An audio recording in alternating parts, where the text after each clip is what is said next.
One guy that's only a year and a half younger than him, than Jose Calderon. Yeah, 35. Happy birthday, Calderon, the other day. Younger coaches with this type of roster. Makes sense. Yeah, I think it makes sense.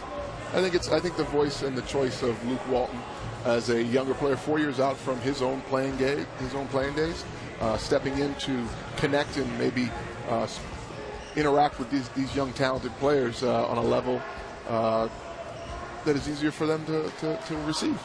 Well, Rick, we'll find out here from Mr. Kupchak. Yeah, your former boss, the man who made the decision to bring in Luke Walton, Mitch Kupchak, the general manager, joining us here on NBA TV's Real Training Camp Lakers show. Mitch, first and foremost, thanks for having us here. This is a really cool opportunity for our viewers to get a look inside of practice and listen to how different practice sounds now from it used to sound with the Lakers. Yeah, it's different. We clearly have a lot of young players. Our core is a group of young players, and we have a completely new staff. There's a different feel to practice. You can hear the music. They just turned it down, but they play music very loud. There's a lot of energy in the building. We've added a couple of veterans for stability, hopefully, and some leadership in the locker room. So, we have a good mix of players. We need to show and make some progress this year in terms of wins, but there is a good energy, and our future, I believe, is in our young players. I would agree with you in the future of the organization as those young players evolve into what you hope is stars in this league that can return the Lakers to the glory days.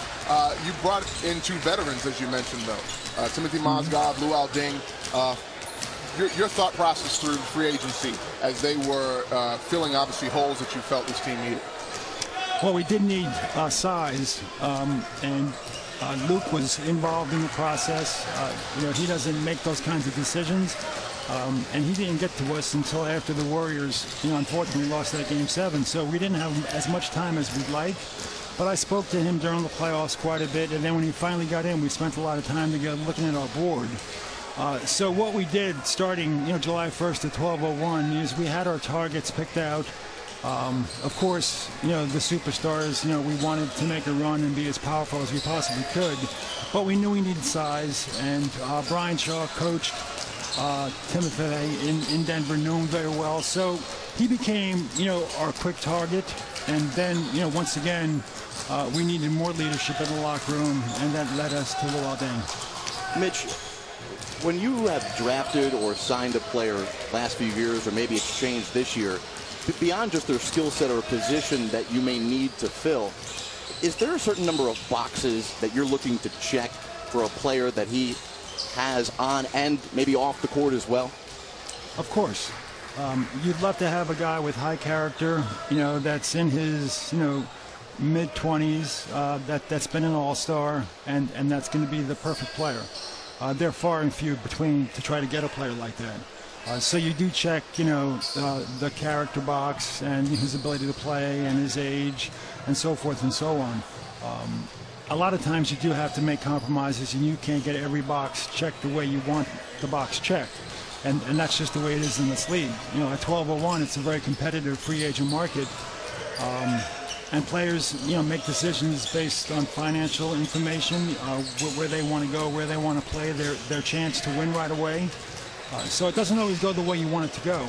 But yes, we have boxes we check out, and we're comfortable and happy with the players we got this summer. And another player you didn't mention is Jose Calderon. I think he's going to be a big part of our, veteran in the locker room, and I think he has a couple of years left to play as well. You speak of checking boxes, and you also brought in Luke, a new coach, a new coaching staff. What were those boxes for you when it came to making a shift from Byron Scott and heading in a new direction?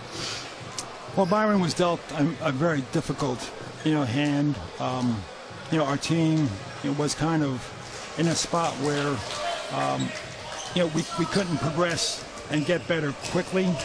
And unfortunately, Kobe, his last 3 years, was injured each year, and then he decided, midway through his last year to make a retirement. So it was a tough situation.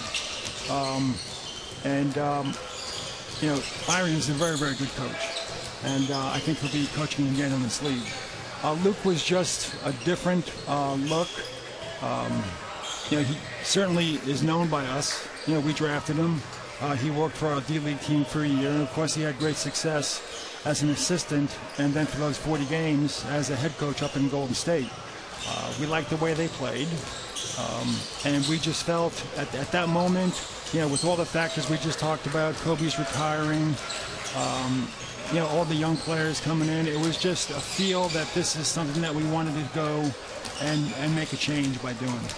Do you feel with doing that, you've kind of reset your clock? Because as you've addressed many times, especially this week, well documented, Jim Bush's promise of a 3-year being competitive, that's going to come to an end here at the end of this season. Do you have to restart the clock because of all that's gone on in the last few months? The way I look at this team is we're trying to build something that we can sustain, and that's going to take some time. We have financial flexibility. We were fortunate to some degree with the lottery selections the last couple of years. We could have pulled up and got a number that put us out of the lottery. And we were not a good team. So we deserved the number 7 pick with Julius and the number 2 pick, with D'Angelo. And, so we have a young group that it's going to take some time. We've added some veterans, hoping that we can move the process along and get better quicker than you normally would. But it is a young group. And the one player I did mention was Brandon. I think he's going to be an excellent player. But you'll see, flashes of brilliance this year. But at 19 years old, it's just going to take some time. So that's my take on this. It's just to build something that's going to have a lot of assets, that's sustainable going forward. And each year and each month of this season get better and better and better. How many games we're going to win, I don't know. This is a very competitive league. The West 2 years ago is different than the West today, and the West next year is going to be different than the West this year. So, we can't control all the variables when you're putting a team together. You may have a great team in the West and still not make the playoffs. So we can't control those things. So we're going to, control what we can, which is nurture our young players, make sure they get better, make sure they develop, and make sure that our veterans help us win some games and make progress as the years and as the season goes on. Mitch, one of the things I recall from being a young player in this league was the amount of pressure that the league brings to you as an individual. And then there's the pressure that your teammates put on you, your coaching staff puts on you. How do you balance that with this group of young men? Because some of them got a taste of losing for the first time. That's a pressure-filled environment, and rebounding from that. As they grow, this still is a business. They still are being paid a ton of money to do a job, and we're judged by the wins. So without any number attached to how many wins, what makes this a contending team or improving team based on last year's 17 wins? Well, we think we've improved our talent level, throughout the roster. First of all, our younger players are a year older, and they're going to be better because they work at their game. Julius Randle, I don't have the roster in front of me, so I hesitate to start mentioning names because I'm going to miss somebody. Okay, that always happens. But Julius, and he's not the only one, he came into the gym twice a day, every day this year during the off season. So, our young players, they work at their game. They have great pride in their game. Sometimes I don't know how they do deal with the pressure. The world that they're in today, with the scrutiny and, everything being instantaneous that can go viral in 3 seconds, they can't go anywhere. Everybody's got a cell phone with a camera. So sometimes I wonder how they do it compared to how you did it and how I did it. It's a totally different world. I think the simple answer is it's just something that they've grown up in and they're used to. Have you heard from Kobe? Is he going to stop by practice anytime soon? Yes, we have an invitation out to him. He's busy. He and I text back and forth. I think the last time we communicated was last week, and we invited him out to a practice. Jamal Wilkes is here today, right behind me, and every year we try to invite the guys in that have their name on the wall at our practice facility. And I know Jerry West is going to come by. I know Elgin Baylor is going to come by. Kareem is going to come by, and Jamal came by. Magic's going to come by. So Kobe has indicated, based on his schedule, that yes, he would. My guess is he probably wants to get away for a year, but we'll get him back. Has he given you any indication about being involved with the organization? And I mean, guys like Kobe, they don't, they don't become the assistant general managers, and I don't even think they become general managers. I think guys like him, they buy teams. So, if I ever asked him to come in and work with a young player, he would certainly do it. And like I said, he's going to come to practice, and if we ever had an issue, where I felt Kobe or we felt Kobe can help us, he would be the first person, Mitch, whatever you say. Beyond that, I'm not aware of anything, that's been discussed. And my understanding is Kobe's up early, he's working out, and he's working on his projects. And Rick, you may know more than me, but he's staying very busy. He's not the kind of guy, that takes a year off and does nothing. No. Hey, Mitch, what is it about Kobe? I mean, we obviously said goodbye, and we're going to move on shortly here. But what do you think these young players are going to miss about him that they may not be aware that they're going to miss? The last couple of years were very difficult for our team because they really didn't get Kobe like we know Kobe. The last 3 years he had a major injury, and of course last year was his retirement year. So they got to spend time with Kobe at the end of his career, and that's completely different than spending time with Kobe, as you know, at the beginning or at the middle. But just being around him, for the limited time that they were,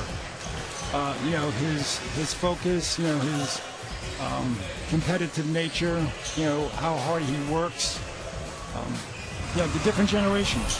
So I think that would be something that a young player, and like most young people, they're not going to appreciate the year or two they spent with him until 5 or 10 years from now, and they look back on it. Mitch, I look at some of the top draft picks that have come through the Laker organization: Elgin Baylor, Jerry West, Magic Johnson, James Worthy, all Hall of Famers. They were the top, 1 or 2 pick in the first round of the draft. You have D'Angelo Russell and Brandon Ingram. How long is it before we discover their true potential? Well, I don't want to go through every player on the roster, but you brought up 2 players, and I think they're both gifted players. Jerry West used a description once about somebody gets a little gold dust sprinkled on them, and I think both those players, have a little gold dust that was sprinkled on them from the basketball gods. Whether or not, they can become what we all hope they become, that's up to them.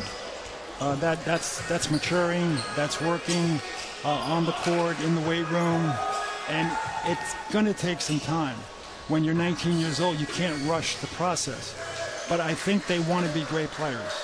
And I think both those players, being drafted number 2, they should be able to have a shot at least being a great player if we know what we're doing at all. And I don't think anybody would say that both those players don't have a chance to be great players. Without rushing the process, though, is it a 3-year window in this league for a young player that comes in a rookie contract before you really have? I think it's important that they know what the timeline is on these things, because sometimes you come in, you come in as a rookie and you think I have 5 years to find my way. Well, they want it now. Okay, as long as they want it. Yeah, okay. They want it now, but they can't. It's not possible. Just young people, you can't get it all now, and when you actually are in position to have it all, you're in your late 20s, or almost 30 or 31, and you're almost going to lose it, and you start losing it in a year or 2.